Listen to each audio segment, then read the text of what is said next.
Tolong ya, tolong jangan dipotong dulu karena ini ya anehnya kamu mengaku-ngaku Kristen ya. Ini pemikiran liar kamu mengaku-ngaku Kristen, mengatakan Alkitab pengalihan isu itu sangat-sangat salah dan keliru ya. Jadi tolong dijelaskan. Tadi Mbak Nona juga bilang, Mbak Nona juga bilang Yesus membungkuk itu hanya mengalihkan isu saja. Bukan mengalihkan isu, bukan. Bukan.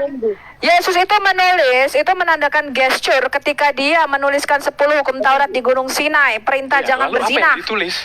Lalu itu apa yang ditulis?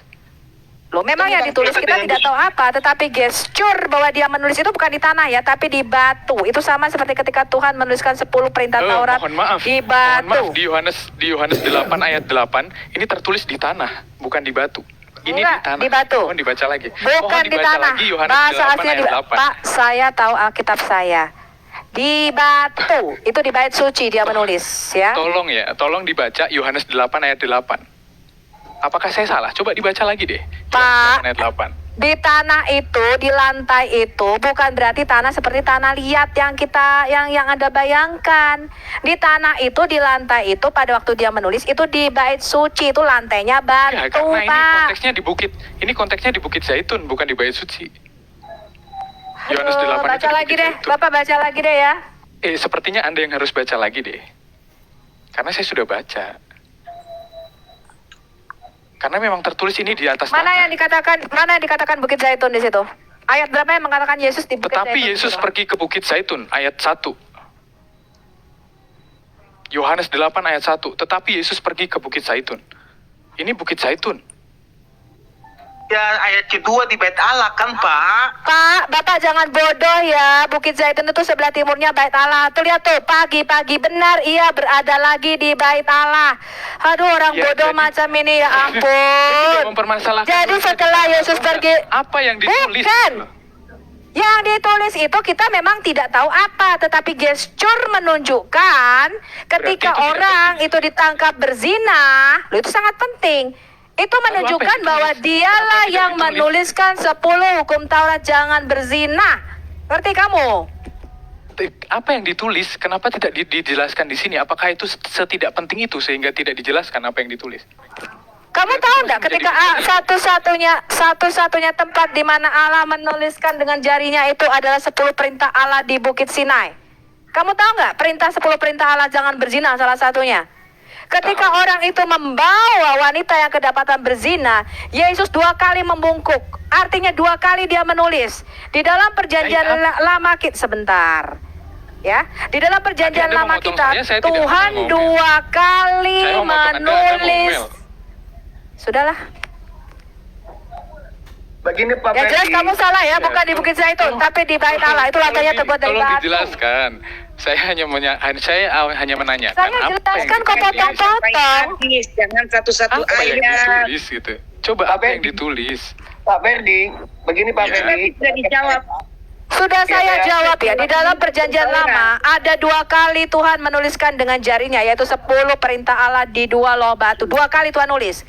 Begitu juga dengan Yesus, dia membungkuk kedua kalinya. Gestur itu menunjukkan, dia mengatakan ya, bahwa dialah yang menulis 10 hukum Taurat di dalam perjanjian lama itu di 2 loh batu. Ngerti? Jadi dialah yang membuat hukum jangan berzina itu. Dia tidak pernah membatalkan hukum Taurat Musa. Tetapi dia membuat satu hukum yang baru yang namanya hukum kasih karunia. Makanya dia mengatakan barang siapa di antara kamu yang tidak berdosa adalah dia yang pertama kali melemparkan batu kepada perempuan itu. Oke. Tahu artinya dia membungkuk kedua kali. 2 kali dia menuliskan di 2 loh batu di Bukit Sinai tentang 10 hukum Taurat. Salah satunya adalah jangan berzina. Tapi tidak dijelaskan di sini. Pak Ferdi, Bapak jemaat atau pendeta? Saya tanya dulu Pak. Saya jemaat biasa. Yang saya bertanya karena ketidaktahuan saya gitu. Kalau jemaat Pak, tolong tanya tidak tahu kok ngeyel. Ya tolong jawab, Pak. Emang kalau nggak tahu itu nggak boleh ngeyel ya? Enggak Bu, enggak Pak. Bentar dulu, Pak, sebentar ya. Teruskan ini, tolong Pak Ferdi, karena kan Bapak punya pendeta, punya sinode, punya aturan.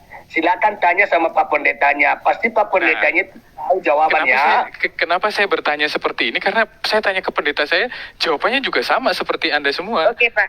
Saya Tidak boleh ada yang bertanya ditulis sedikit gitu. saja ya. Sedikit saja Pak Freddy. Boleh, Yesus silakan. Kristus itu bagi Bapak siapa? Yesus Kristus? Ya anak Iya. Maria. Berarti Bapak Muslim, penyamar. Iya, memang Oh. penipu ini orang. Penyamar, Pak, turunkan Pak Oh. terus. Enggak, tunggu, Karena tunggu, ketika jangan Bapak diturunin, jangan jelaskan, diturunin. Muslim itu terkenal penipu. Muslim itu terkenal tukang Sorry ya. tipu ya kamu. Sorry ya. Kristen, dia akan tahu. Pada konsili Trente tertulis Siapa apa yang yang ditulis? Alah, gak usah konsili Trente. Kamu Muslim RT 6 aja ngaku-ngaku kamu. Dasar penipu kayak nabimu. Siapakah Yesus itu bagimu? Jadi jangan terlalu, makanya beda Al-Quran dengan Alkitab. Al-Quran itu mengajarkan ular itu Salah. licik, tetapi dalam Alkitab ular itu cerdik. Jadi sekarang kita bersifat seperti ular. Ya, kita di sini Jadi tahu mana karena yang betul-betul itu kita benar. cerdik, bukan Ya, licik. mungkin Oke, Pak Freddy ya? Ya, Sudah jelas ya kita- teman-teman. Ini orang RT 6 Muslim ngaku-ngaku ya.